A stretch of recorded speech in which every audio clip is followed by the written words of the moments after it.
Hello everyone, welcome to One Stop Academy English. Today you will hear a story about a farmer, his son, and a horse in a passive voice. It will give you practice on how to use passive voice in various contexts.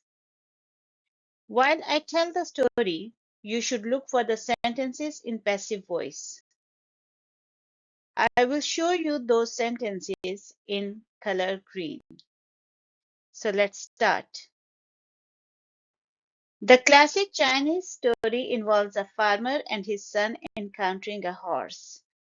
The horse arrives unexpectedly at their farm, and the son decides to keep it. The villagers are intrigued by the horse's sudden appearance and commend its beauty.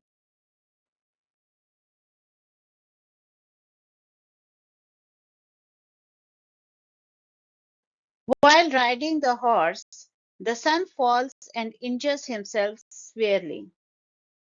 Concern is expressed by the villagers for the son's well-being. Here you can see a sentence in green and it's in passive voice. Subsequently, a war erupts and all the village's young men are drafted except the farmer's son due to his injury. The exemption from the draft is considered fortunate by many.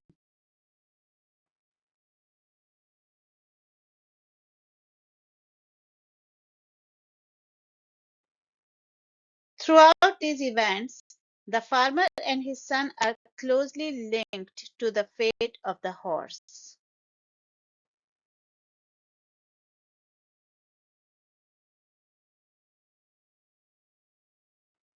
Thank you for listening. I hope you enjoyed this story and don't forget to leave your feedback in the comment section. See you again. Bye bye.